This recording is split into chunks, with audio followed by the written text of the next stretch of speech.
새벽 기도에 나오신 모든 분들을 환영하고 축복합니다.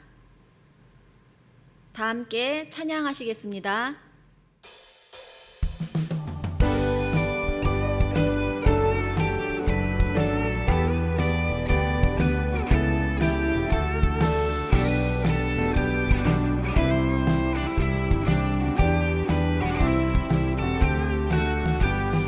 구주 예수 의지함이 심히 기쁜 일일세.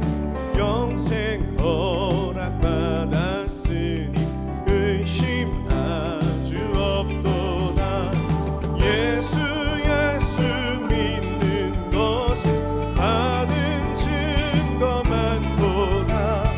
예수 귀한 예수 믿음 더욱 주소서. 구주 예수 의지한 심히 기쁜 일일세. 주를 믿는 나의 마음 그의 피에 적시네. 예수 믿는 것은 받은 증거 많도다. 예수 귀한 예수 믿음 더욱 주소서. 구주 예수 의지하여 죄악 벗어버리네. 안위 받고 영생함 주께 모두 얻었네. 예수 믿는 것은 받은 증거 많도다. 예수 귀한 예수 믿음 더욱 주소서. 구주 예수 의지하여 구원함을 얻었네. 영원 무궁지나도록 주여 함께 하소서. 예수 믿는 것은 받은 증거 많도다. 예수 귀한 예수 믿음 더욱 주소서. 예수 믿는 것은 받은 증거 많도다. 예수 귀한 예수 믿음 더욱 주소서.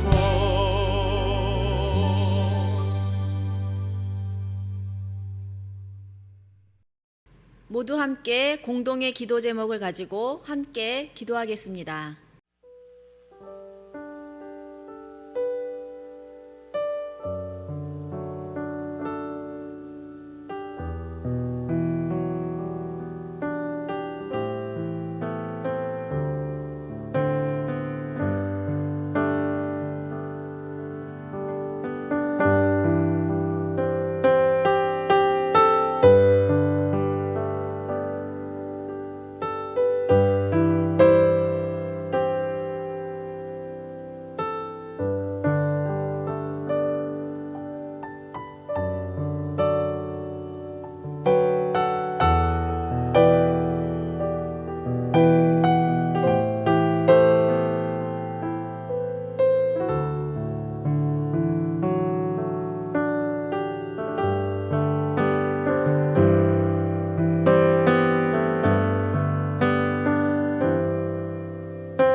우리의 모든 기도를 응답하신 주님께 감사드리며 예수님의 이름으로 기도드립니다. 오늘 우리에게 주시는 말씀은 요한복음 7장 37절에서 52절인데요. 37절부터 44절까지만 읽겠습니다. 명절 끝날 곧 큰 날에 예수께서 서서 외쳐 이르시되 누구든지 목마르거든 내게로 와서 마셔라. 나를 믿는 자는 성경의 이름과 같이 그 배에서 생수의 강이 흘러나오리라 하시니 이는 그를 믿는 자들이 받을 성령을 가리켜 말씀하신 것이라. 예수께서 아직 영광을 받지 않으셨으므로 성령이 아직 그들에게 계시지 아니하시더라. 이 말씀을 들은 무리 중에서 어떤 사람은 이 사람이 참으로 그 선지자라 하며, 어떤 사람은 그리스도라 하며, 어떤 이들은 그리스도가 어찌 갈릴리에서 나오겠느냐, 성경에 이르기를 그리스도는 다윗의 씨로 또 다윗이 살던 마을 베들레헴에서 나오리라 하지 아니하였느냐 하며, 예수로 말미암아 무리 중에서 쟁론이 되니 그 중에는 그를 잡고자 하는 자들도 있으나 손을 대는 자가 없었더라.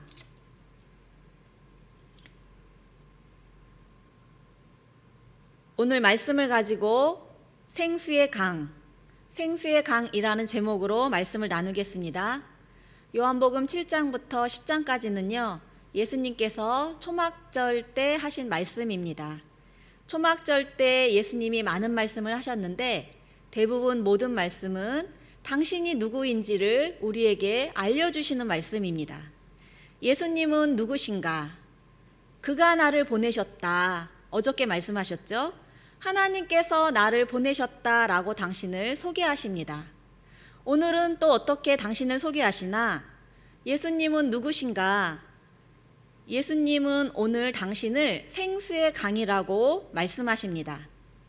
예수님이 생수의 강이시라는 것은 예수님과 연합한 사람, 예수님을 믿은 사람은 성령 충만을 받는다는 거예요. 예수님을 믿으면 성령을 선물로 받는다는 겁니다. 예수님께서 성령을 주시는 분이라는 거예요. 인간이 어떻게 영원한 생명을 누리나 성령을 통해서 가능하다고 오늘 얘기합니다. 하나님께서 예수님을 이 땅에 보내셨고요. 이 땅에 보내심을 받은 예수님은 당신의 사명, 십자가와 부활을 하시고 또 승천하시고 하나님의 보좌 우편으로 가십니다. 예수님의 원래 자리, 당신의 영광을 되찾으시면 그때 성령님이 이 땅에 내려오시는 거예요. 세 분이 이렇게 약속이 돼 있었습니다. 하나님은 예수님을 보내시고 예수님은 부활 승천하시고 하나님의 보좌 우편으로 가시고, 그러면 성령님께서 이 땅에 오시는데 그것이 바로 오순절 성령 강림 사건입니다. 예수님께서 육체로 오셨기 때문에 우리와 영원히 함께 하실 수 없었어요. 그래서 성령을 보내셔서 우리와 영원히 함께 하시는 거예요. 성부 하나님, 성자 예수님, 또 성령 하나님, 이 세 분이 연합하시는데 그 세 분이 우리 마음에 우리와 함께 하시는 거죠. 그 생명, 그 예수님의 생명으로 우리가 살아가는 것, 이것이 바로 영생입니다. 우리 37절 제가 읽어볼게요. 명절 끝날 곧 큰 날에 예수께서 서서 외쳐 이르시되 누구든지 목마르거든 내게로 와서 마셔라. 누구든지 오라고 말씀하십니다. 유대인만 오는 게 아니고요. 너희 중에 누구누구만 골라서 와라. 또 아닙니다. 보편성을 말씀하고 계세요. 모든 사람에게 열려 있다. 모든 사람이 나에게 올 수 있다. 인생에 목마른 사람 다 내게로 와라. 아, 이렇게 살아서는 안 되는데, 내 인생이 내 것 같지 않은 사람들, 인생의 무게를 느끼는 모든 사람들, 영혼의 갈증을 느끼는 모든 사람들, 진리에 목마른 사람들 다 예수님께 오라고 말씀하십니다. 왜? 예수님이 그 갈증을 해결시켜 주시는 분이시기 때문입니다. 부자와 가난한 자 상관없다. 피부색으로 차별하지 않는다. 모두 오라는 거예요. 수가성의 여인의 목마름을 해결해 주시는 분이 예수님이십니다. 38절에 보시면요, 나를 믿는 자는 성경의 이름과 같이 그 배에서 생수의 강이 흘러 나오리라 하시니, 여기 성경은요 구약을 말하고 있습니다. 구약에요 이렇게 예언이 돼 있었어요. 스가랴 14장 8절에 보시면 그날의 생수가 예루살렘에서 솟아나서 절반은 동해로 절반은 서해로 흐를 것이라. 또 14장 16절 보시면요. 예루살렘을 치러 왔던 이방 나라들 중에 남은 자가 해마다 올라와서 그 왕 만군의 여호와께 경배하며 초막절을 지킬 것이다. 스가랴만 예언한 게 아니고요. 에스겔도 성전에서 흘러나오는 물이 온 세상에 생명을 준다고 예언했습니다. 생수, 생명을 상징하죠. 구약에서 예언한 그 물, 생명의 물이 바로 나다. 성전의 주체인 내가 그 물을 준다라고 예수님이 말씀하시는 거예요. 예수님께서 어떻게 영원한 생명을 주시나? 예수님을 믿으면 성령을 선물로 받고 그 성령께서 우리와 함께 하시는 거예요. 그래서 영생은 하나님과 우리가 연합해서 살아가는 생명, 그것이 영생입니다. 우리 7장 43절 제가 읽어볼게요. 예수로 말미암아 무리 중에 쟁론이 되니. 예수님이 누구신지 알려주시면 사람들의 반응은 언제나 두 가지입니다. 맞다. 예수님이 그리스도다. 그러나 한편에서는 아니다. 그리스도가 어떻게 갈릴리에서 나오냐? 베들레헴에서 나온다고 하지 않았느냐? 예수님을 받아들이는 사람이 있는가 하면 반대로 자기가 가지고 있는 지식으로 예수님을 판단하고 이해되지 않으면 거절하는 사람들이 있습니다. 왜냐하면 예수님의 말씀을 문자적으로 눈에 보이는 대로 해석하기 때문입니다. 머리로 이해가 되지 않는 거예요. 가슴으로 내려오지 않으면 그 말씀이 머리에 갇히는 거예요. 예수님은요, 죄의 문제, 인생의 의미와 목적의 문제, 또 죽음의 문제, 두려움의 문제, 이 모든 문제들을요, 거침없이 답을 내리시는 거예요. 질문이 아니라 답을 주십니다. 누가 감히 이런 문제에 답을 내릴 수 있을까요? 사람들은 예수님을요, 4대 성인 중 한 사람으로 생각합니다. 예수, 석가모니, 공자, 소크라테스. 4대 성인, 그 어느 누구도 나는 생명이다. 내가 진리다. 나를 믿으면 영생한다라고 얘기하신 분은 예수님밖에 없습니다. 예수님만이 거침없이 단호하게 대답하시는 거예요. 이것이 사람들을 고민하게 합니다.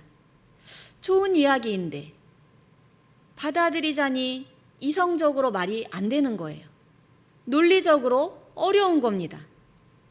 인류의 역사 이후 고민했던 문제의 근본적인 답을 공자나 석가모니나 소크라테스는 대답할 수 없었어요. 그런데 예수님께서는 주저하지 않고 단호하게 이야기하십니다. 2년 전에 나훈아의 테스형이라는 노래가 유행한 적이 있습니다. 그 가사가 이렇습니다.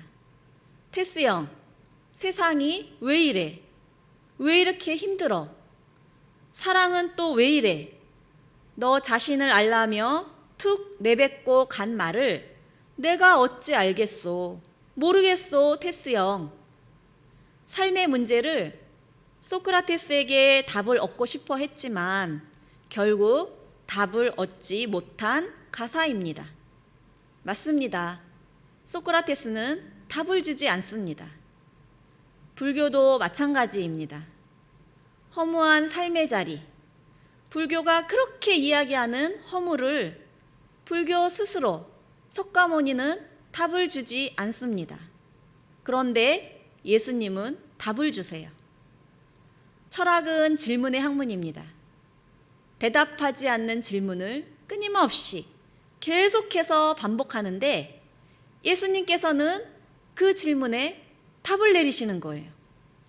이러니 사람들이 당황하고 이걸 믿어야 하나 말아야 하나 고민하는 겁니다. 의심하는 거예요. 그런데요, 의심이 생기면 질문하시면 됩니다. 수가성의 여인도요, 예수님께 질문했습니다. 주여, 어디서 생수를 얻겠사옵나이까? 니고데모도 질문했습니다. 사람이 늙으면 어떻게 다시 태어날 수 있어요? 나다나엘도 예수님께 질문했고, 많은 제자들이 모르면 예수님께 물어봤습니다. 우리의 사고로, 이성으로 이해가 되지 않는 것들이 많습니다. 성경을 읽어도 예수님이 아무리 당신을 소개하셔도 우리의 머리로 이해가 되지 않는 부분이 많이 있습니다. 그때 예수님께 물어보는 거예요. 의심이 생기면 질문하고 답을 찾아가는 겁니다. 이 시대의 문제는 의심이 없는 게 아니라 질문이 없는 게 문제입니다. 의심은 있는데 그 의심을 내가 가진 지식으로 해결하려고 하는 게 문제입니다. 내가 다 알고 있다고 생각하는 거예요. 소크라테스도 석가도 공자도 위대한 분임에 틀림없습니다. 우리보다 조금 높죠? 우리보다 많이 똑똑하십니다. 그러나 예수님께서는 우리보다 조금 높은 게 아니라, 우리보다 조금 똑똑하신 게 아니라 차원이 다른 분이십니다. 우리와 완전한 갭이 있으신 분입니다. 그분이 우리를 초청하시는 거예요. 누구든지 목마르거든 내게로 와서 마셔라. 이 초청을 받을지 말지는 우리에게 달려 있습니다. 초청을 받아들이시면 생명을 얻는 거예요. 예수님은 생수의 강이십니다. 생명의 근원이십니다. 예수님과 연합한 사람은 성령 충만을 받는 거예요. 예수님을 믿으면 성령을 선물로 받습니다. 오늘도 하나님과 함께 영원한 삶을 누리시기를 바랍니다. 또 현재 나의 모든 고민, 삶의 문제, 또 해결되지 않는 의심이 있다면 예수님께 물어보는 거예요. 예수님만이 답을 주실 수 있습니다. 그 과정이 1년이 걸릴 수도 있고 또 10년이 걸릴 수도 있지만 반드시 예수님은 대답을 해주십니다. 그 과정이 생각보다 재밌고 예수님과 사귐이 있는 그런 과정입니다. 그 답을 찾아가는 과정에서 예수님으로 인한 즐거움을 발견하시는 서울침례교회 모든 성도님들 되시기를 축복합니다. 기도하겠습니다. 하나님 감사합니다. 당신은 생수의 강이십니다. 당신만이 우리의 답이며 해결자이십니다. 오늘도 주님 주신 말씀 가슴에 새기며 살아가는 하루가 되게 하여 주시옵소서. 그리해 주실 주님 기대하며 이 모든 말씀 예수 그리스도 이름으로 기도드렸습니다. 주기도문으로 예배를 마치겠습니다. 하늘에 계신 우리 아버지여, 이름이 거룩히 여김을 받으시오며 나라가 임하시오며 뜻이 하늘에서 이루어진 것 같이 땅에서도 이루어지이다. 오늘 우리에게 일용할 양식을 주시옵고 우리가 우리에게 죄 지은 자를 사하여 준 것 같이 우리 죄를 사하여 주시옵고 우리를 시험에 들게 하지 마시옵고 다만 악에서 구하시옵소서. 나라와 권세와 영광이 아버지께 영원히 있사옵나이다. 아멘.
주